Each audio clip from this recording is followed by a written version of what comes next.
ছড়িয়ে যাক কোরআনের শিক্ষা ঘরে ঘরে আমার এই আকাঙ্ক্ষা। الحمدلله رب العالمين والصلاة والسلام على سيد المرسلين أما بعد فأعوذ بالله من الشيطان الرجيم بسم الله الرحمن الرحيم الصلاة والسلام عليك يا رسول الله وعلى آلك وأصحابك يا حبيب الله الصلاة والسلام عليك يا نبي الله وعلى آلك وأصحابك يا نور الله দর্শক প্রোগ্রাম কুরআনী সূরার পরিচিতি এতে আপনাদের স্বাগতম জানাচ্ছি। আল্লাহ পাক কুরআনে পাকের নূর দ্বারা আমাদের অন্তরাত্মাকে আলোকিত করুন। শুরুতে দরুদে পাকের ফজিলত আমাদের প্রিয় নবী সাল্লাল্লাহু আলাইহি ওয়া আলিহি ওয়াসাল্লামের ফরমানে আজমত আলী শান হলো যে ব্যক্তি জুমার দিন আমার উপরে 100 বার দরুদ পাঠ করবেন, আল্লাহ তার 100টি চাহিদা পূর্ণ করে দিবেন।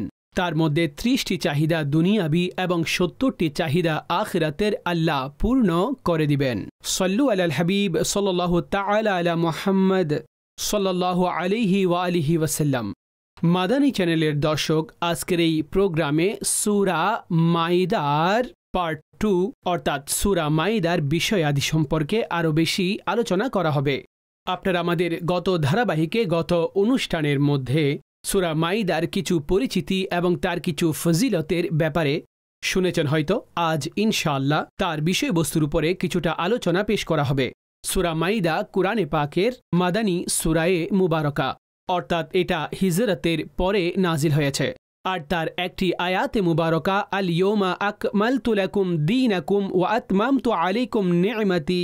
এই আয়াতে মুবারকা বিশেষ করে বিদায় হজ্জের সময়, অর্থাৎ সেই হজের সময়কালে রাসূলুল্লাহ সাল্লাল্লাহু আলাইহি ওয়াসাল্লাম যে হজ আদায় করেছেন সেটা জুমার দিন ছিল এবং আরফাতের ময়দান ছিল। তাতে এই আয়াতে মুবারকা নাজিল হয়েছিল। সাহাবায়ে কেরাম এই আয়াতকে এইভাবে খুবই মনে রাখতেন যে এই আয়াতে মুবারকা এই ঘটনার ভিত্তিতে নাজিল হয়েছিল, আর আনন্দের সাথে এই বিষয়টি ওনারা প্রকাশ করে থাকতেন। এই সূরা মুবারকার ব্যাপারে মুফাসসিরিনগণ বর্ণনা করেছেন যে এতে 18টি ফরজ আর অনেকে 17টি ফরজ বর্ণনা করেছেন, যা এই সূরা মুবারকার মধ্যে আল্লাহ পাক নাজিল করেছেন।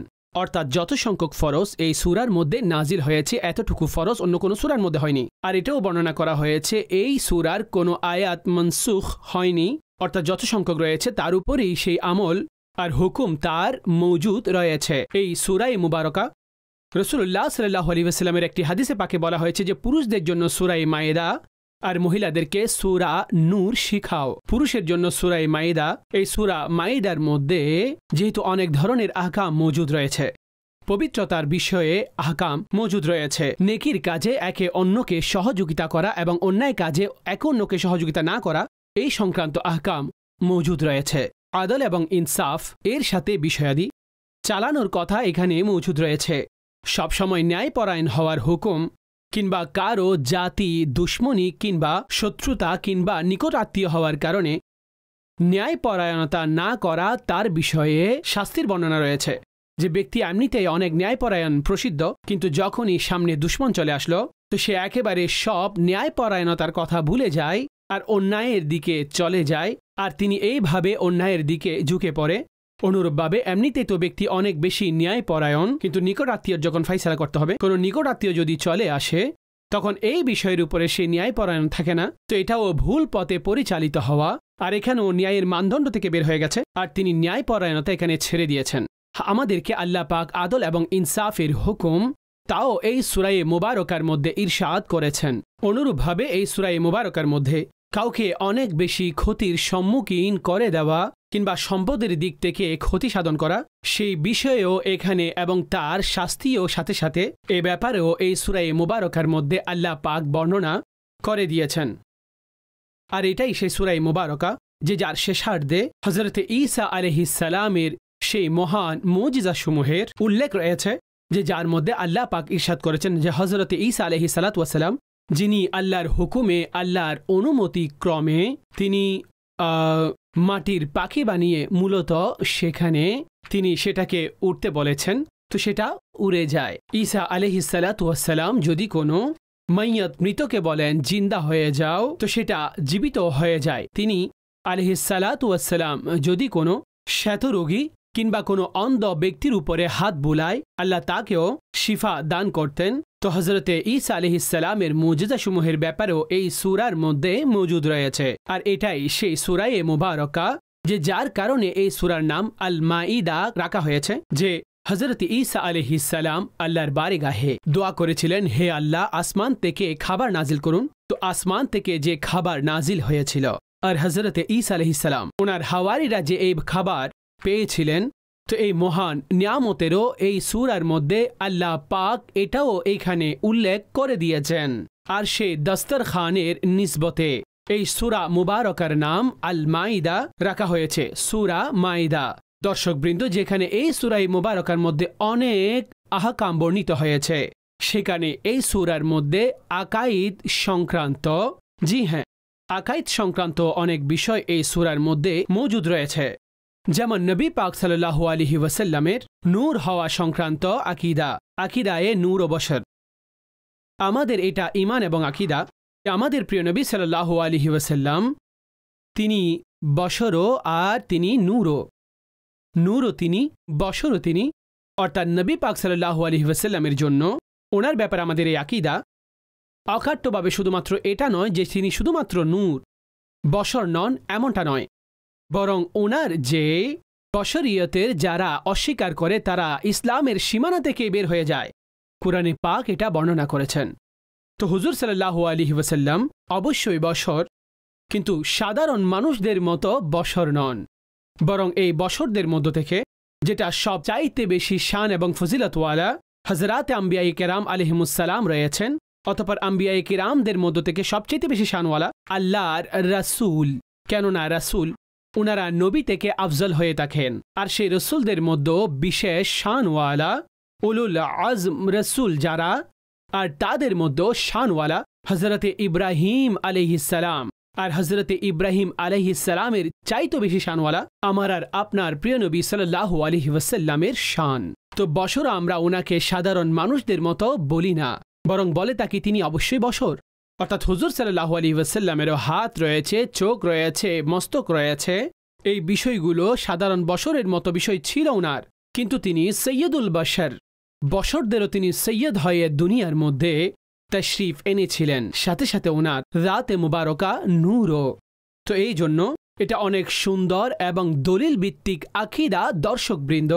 আর এটা আমরা ভালোবাসার জন্য বলছি না যে ভালোবাসার কারণে আমরা এই আকীদা বানিয়ে নিয়েছি, না, বরং এটা কুরআনে পাকের আকীদা যেটা সূরা মাঈদার মধ্যে মজুদ রয়েছে, তার আলোকে আমি কিছু বর্ণনা করছি এবং সাথে সাথে হাদিসে তাইয়্যিবাও। আল্লাহ পাক ইরশাদ করেছেন, قد جاءكم من الله نور وكتاب مبين, নিঃসন্দেহে আল্লাহর পক্ষ থেকে এসেছে তোমাদের কাছে কে? একটি নূর আর একটি আলোকিত কিতাব। আল্লাহর পক্ষ থেকে তোমাদের কাছে একটি নূর এবং একটি আলোকিত কিতাব। এখন দেখুন এখানে নূর, নূরুন ওয়া কিতাবুম মুবিন, একটি নূর আর একটি কিতাব। যখন আমরা আলোচনা করি এক এটি আরেকটি এটি, অর্থাৎ দুইটি জিনিস এখানে, তো নূর আলাদা আর পরবর্তী জিনিস সেটি আলাদা। এই নূরের তাফসিরের মধ্যে আপনারা দেখলে তো আপনারা তাফসির পড়তে থাকুন, যত সংখ্যক পারেন পড়তে থাকুন। সে নির্ধারিত তাফসির যেটা প্রত্যেক মাদ্রাসার নিসাবের মধ্যে রয়েছে, প্রত্যেক ধরনের মাদ্রাসা, দ্বীনি মাদ্রাসা রয়েছে, তারা সকলেই এই তাফসিরটি পড়িয়ে থাকেন। সেই তাফসিরটি খুলে দেখুন তো নূর দ্বারা তারা যেটা স্পষ্ট করেছেন সেটা রসুলে পাক সাল্লাল্লাহু আলাইহি ওয়াসাল্লামের নূরে মুবারকার ব্যাপারে বলেছেন। এখন দেখুন ফকি আবুল্লাহ সমরকন্দি রহমতুল্লাহি তাআলা আলাইহি, তিনি এই আয়াতে মুবারকার এই শব্দ, এই বাক্য কদ জাআকুম মিনাল্লাহি নূর, এই নূর দ্বারা উদ্দেশ্য কি? তিনি লিখেন, ওয়া হুয়া মুহাম্মাদুন সাল্লাল্লাহু আলাইহি ওয়া আলিহি ওয়াসাল্লাম ওয়াল কুরআন। নূর দ্বারা উদ্দেশ্য মুহাম্মদ সাল্লাল্লাহু আলাইহি ওয়াসাল্লাম, আর কিতাব দ্বারা উদ্দেশ্য কুরআন, অর্থাৎ নূরুন ওয়া কিতাবুম মুবিন, এটা দ্বারা উদ্দেশ্য হুজুরের জাত, আর কিতাব দ্বারা উদ্দেশ্য কুরআনে পাক, যা আল্লাহ পাক ওনার কিতাব। তাফসিরে বাগাবীর মধ্যে ইমাম বাগাবী তিনি কি ইরশাদ করেন, তিনি নূরের উপর যখন আসলেন এবং তফসির করতে লাগলেন যে ওয়াহুয়া নূরা মুহাম্মদ সাল্লাল্লাহু আলাইহি ওয়াসাল্লাম, আর এটা তার উদ্দেশ্য মুহাম্মদ সাল্লাল্লাহু তাআলা আলাইহি ওয়া আলিহি ওয়াসাল্লামের জাত। আল্লামা খাজিন তফসির মধ্যে তিনি এটা বর্ণনা করেন, বললেন ইয়ানি মুহাম্মাদা, অর্থাৎ এই নূর দ্বারা উদ্দেশ্য মুহাম্মদ সাল্লাল্লাহু আলাইহি ওয়াসাল্লামের জাত। আর ইরশাদ করেন ইন্নামা সাম্মাহুল্লাহু নূরা, যে নিঃসন্দেহে আল্লাহ ওনার নাম নূর রেখেছেন, লিয়ান্নাহু ইহতাদা বিহি, কেননা ওনার মাধ্যমেই হিদায়াত পাওয়া যায়, ওনার মাধ্যমেই হিদায়াত অর্জন করা হয়, পাওয়া যায়। কামা ইহতাদা বিন নূরি ফি যুলাম, যেভাবে অন্ধকারে, যেভাবে সাধারণ অন্ধকারের মধ্যে কি হয়ে থাকে, বললেন কিছু আলো দ্বারা মানুষ তার মাধ্যমে রাস্তার রেহনুমাই পেয়ে যায়, এভাবে হুজুর আলাইহিস সালামের মাধ্যমে হিদায়াতের রেহনুমাই পাওয়া যায়। তাফসীরে জালালাইন অনেক প্রসিদ্ধ এবং নামকরা তাফসীর, প্রত্যেক মাদ্রাসার নিসাবের মধ্যে এটি রয়েছে। আপনি এই আয়াত খুলুন আর পড়ুন। এই আয়াত সূরা মাইদা আয়াত নাম্বার 15। এই ব্যাপারে কি ইরশাদ করেছেন, নূরের তাফসীর তিনি কি ইরশাদ করেছেন, বলেন ওয়াহুয়া নবিয়্যু, আর নূর দ্বারা উদ্দেশ্য নবী পাক সাল্লাল্লাহু আলাইহি ওয়াসাল্লামের জাত। আর আল্লামা সৈয়দ মাহমুদ আলুসি বাগদাদি রহমতুল্লাহি তাআলা আলাইহি গুরুত্বপূর্ণ শব্দ উনি প্রয়োগ করেছেন তাফসীরে রুহুল মাআনির মধ্যে।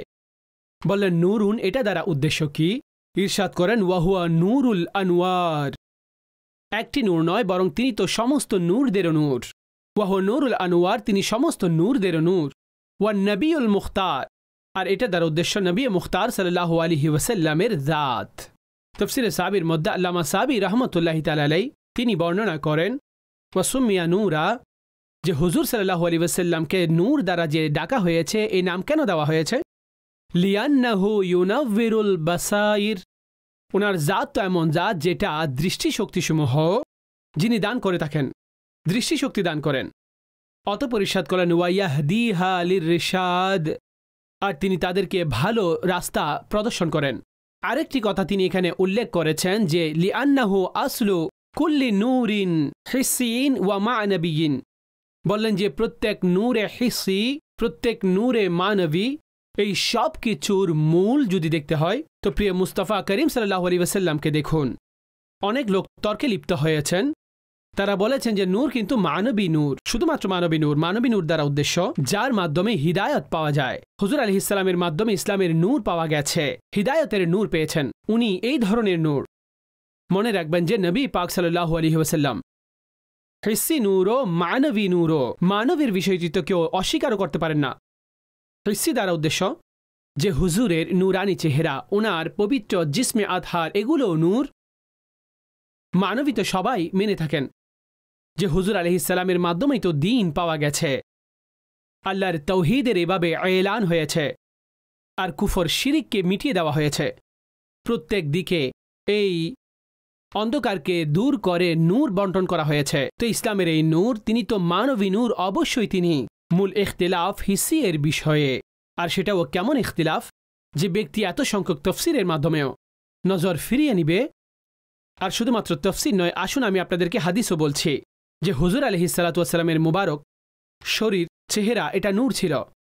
তিনি যদি অন্ধকার কামরার মধ্যেও যান, আম্মা আয়েশা সিদ্দিকা রাদিয়াল্লাহু তাআলা আনহা ইরশাদ করেন আমার সুই হারিয়ে গিয়েছিল, আমি তালাশ করছিলাম। সুই কত বড় দর্শকবৃন্দ, এই সময় এখানে কত লাইট চলছে, আমি যদি এখান থেকে একটি সুই ফেলি, এখানে কত সংখ্যক মানুষ রয়েছে স্টুডিওর মধ্যে, আমি যদি তাদেরকে বলি সুই তালাশ করো তো এটা মুশকিল হয়ে যাবে। কিন্তু নবী পাক সাল্লাল্লাহু আলাইহি ওয়াসাল্লাম তিনি ওনার রাতে আকদাস, এটা এমন নূর যে আম্মা আয়েশা সিদ্দিকা ইরশাদ করেন যে আমি সেলাই করছিলাম আর আমার সুই পড়ে গেল। রাতের সময় ছিল, অন্ধকার রাত, চেরাগও নিভে গিয়েছিল, আর এর মধ্যে হুজুর সাল্লাল্লাহু আলাইহি ওয়াসাল্লাম মুবারক চেহারা নিয়ে ঘরে প্রবেশ করলেন। এত বেশি নূর এবং আলোকিত হয়েছিল যে আমি আমার সুই খুঁজে পেলাম, আমি আমার সুই খুঁজে পেলাম।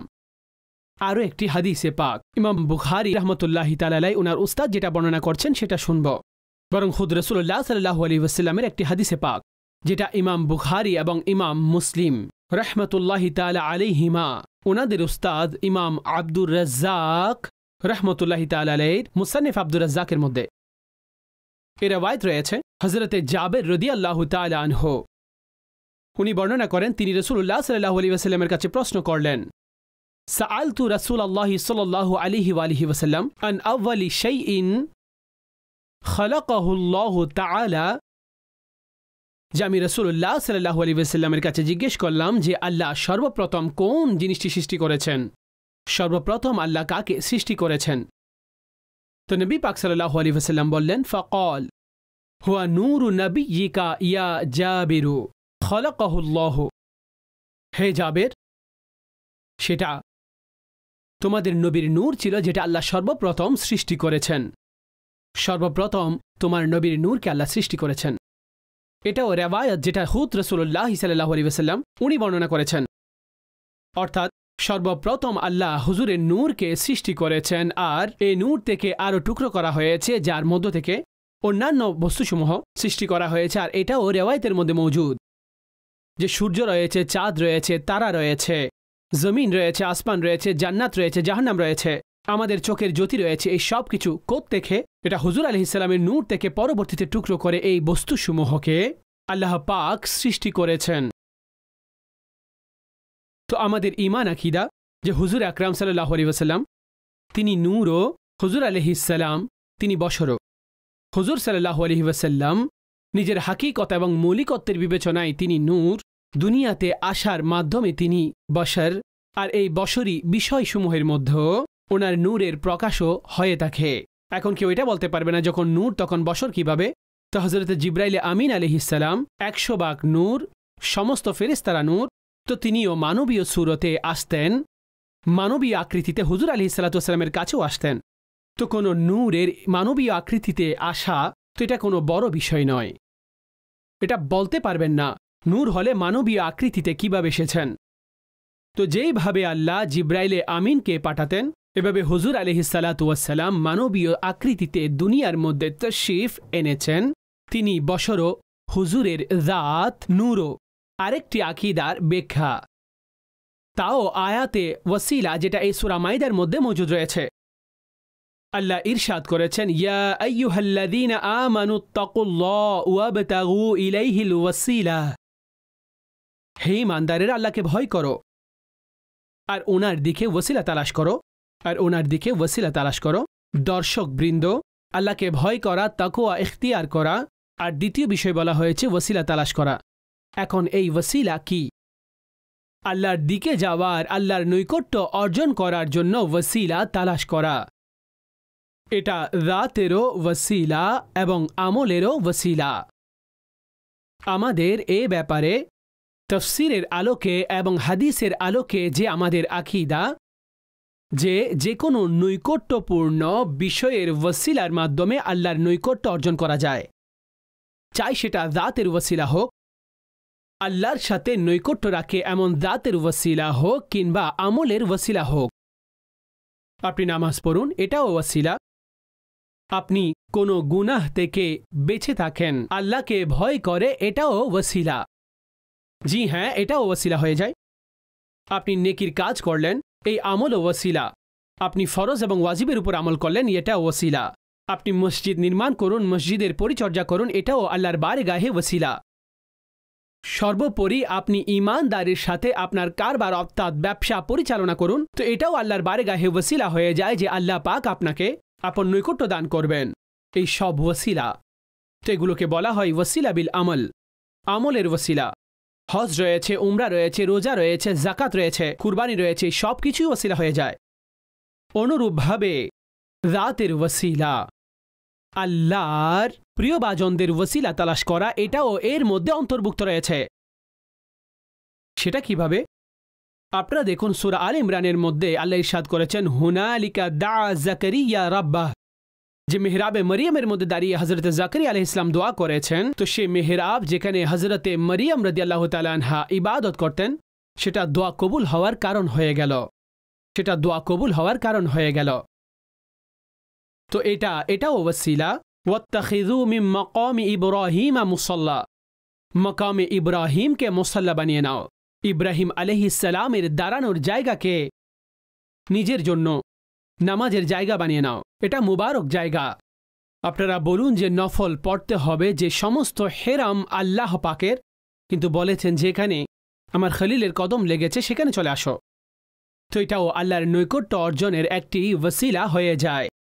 কুরআনে পাকের মধ্যে সূরা ইউসুফের মধ্যে আপনারা পড়ুন, হযরত ইউসুফ আলাইহিস সালামকে যখন ভাইয়েরা বলল যে আব্বাজান তো এত বেশি আপনার বিরহে কেঁদেছেন তো ওনার দৃষ্টি দুর্বল হয়ে গেছে, উনি অন্ধত্ব কবুল করেছেন। তো তিনি কি বললেন, ওনার কাপড় খুললেন, বললেন এটা নিয়ে যাও, এই কাপড় নিয়ে যাও আর এটা আব্বাজানের চোখে লাগাও।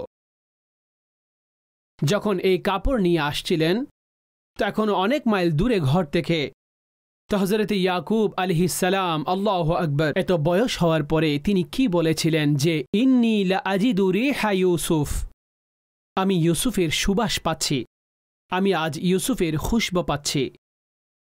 তো হযরত ইউসুফ আলাইহিস সালামের সুগন্ধি ওনার নাকে পৌঁছে যাচ্ছে। বাচ্চারা ওনার সন্তানরা বলল যে আব্বাজান ইন্নাকা লাফি দালালিকাল কদিম, পুরনো মহব্বতের কথা আপনি স্মরণ করছেন। এখনও ইউসুফ আলাইহিস সালাম এবং ওনার সুগন্ধি কিভাবে আসবে? কিন্তু কুরআনে পাকে এই বিষয়ে বর্ণনা করা হয়েছে যে যখন তিনি আসলেন আর এসে ওনার চোখের উপরে সেই কাপড় ধরলেন, ফারতাদ্দা বাসীরা, ওনার চোখ আলোকিত হয়ে গেল। তো ওসিলা কি হল?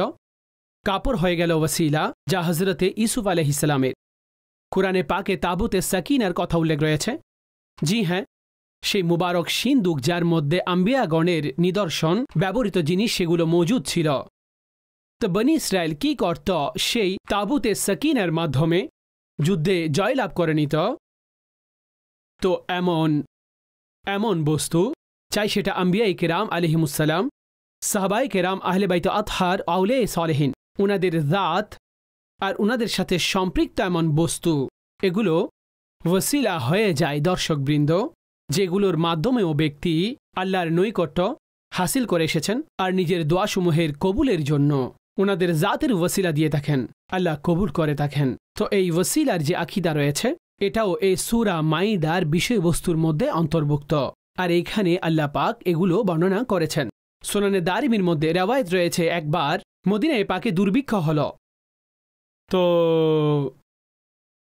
মানুষ অভিযোগ ব্যক্ত করল আম্মা আয়েশা সিদ্দিকা রাদিয়াল্লাহু আনহার কাছে, বৃষ্টি হচ্ছে না। ইরশাদ করলেন হুজুর আলাইহিস সালাতু ওয়াস সালামের যে মুবারক রওজা রয়েছে অর্থাৎ কবর শরীফ, তার উপর তখন সাধারণ ছাদ, গাছের এবং কিছু শাখা প্রশাখার এই ধরনের এটা ছিল।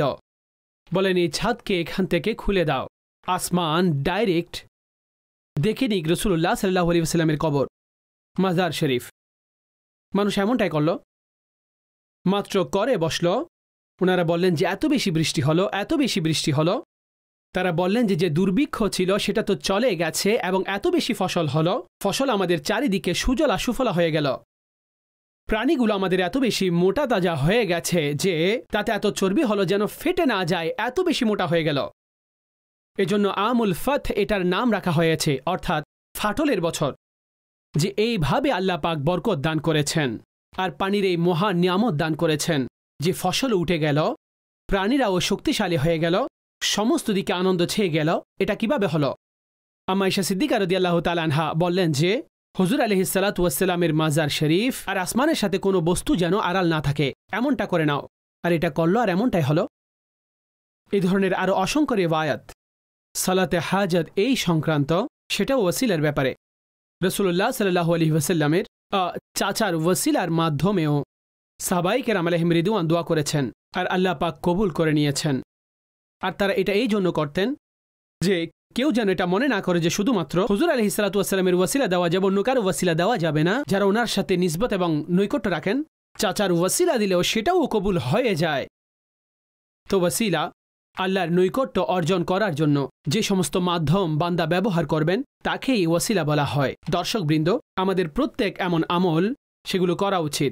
আমলও চাই সেটা নামাজ হোক, রোজা হোক, সাদকা হোক, জি আপনারা এগুলো যে কোনো ধরনের নেকি আপনারা আল্লাহর রাস্তায় করুন, তার ওসিলা পেশ করুন। এমনকি কেউ যদি আল্লাহর ভয়ে গুনাহও ছেড়ে দেন, দুনিয়াবাসীর ভয় নয় যে মানুষ জেনে যাবে, এখন সন্দেহ রয়েছে, আশঙ্কা রয়েছে, অন্য কিছু, চাকরি চলে যাবে, সম্মান মাটিতে মিশে যাবে, না, এই কারণে তো অনেক লোক গুনাহ ছেড়ে দেয়। কিন্তু যিনি গুনাহের উপর কাদির, যে আল্লাহর ভয়ে আমি গুনাহ ছেড়ে দিব, এটা অনেক বড় নেকি, এটা অনেক বড় নেকি। এক সেই ব্যক্তি যে মদ পান করতে পারে না, আরেকজন যার কাছে মদের সুযোগ রয়েছে, টাকাও রয়েছে, এমন অবস্থান তার রয়েছে যে কেউ তাকে পাকড়া করতে পারবে না, কিন্তু এই জন্য ছেড়ে দেন যে আল্লাহ রসুল তার উপর নারাজ হয়ে যাবে। তো সালাম এই সমস্ত চিন্তাকে এটা অনেক বড় নেকি।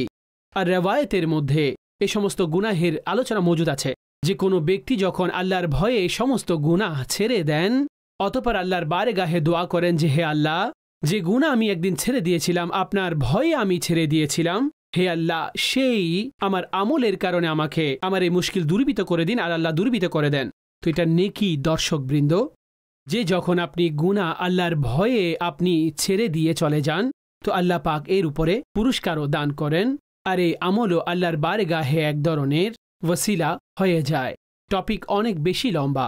আমি এটাই চেয়েছিলাম যে সূরা মাইদার কিছু বিষয়াদিকে যে যাতে বিশেষ করে আকীদাসমূহ বর্ণিত হয়েছে তা এখানে বর্ণনা করব। আর অনেক আহকাম এই সূরায়ে মাইদার মধ্যে মজুদ রয়েছে, কেননা 18টি ফরজের আলোচনা এই সূরা মুবারকার মধ্যে রয়েছে। তো কিছু কিছু ইনশাআল্লাহ নেক্সট প্রোগ্রামে তার আলোচনাও ইনশাআল্লাহ শুনব। আল্লাহ পাক আমাদের সকলকে কোরআনে পাকের শিক্ষার উপরে আমল করার তৌফিক দান করুন। আমিন বিজাহিন নবী কিল আমিন সাল্লাল্লাহু আলাইহি ওয়া আলিহি ওয়াসাল্লাম। ছড়িয়ে যাক কোরআনের শিক্ষা ঘরে ঘরে, আমার এই আকাঙ্ক্ষা।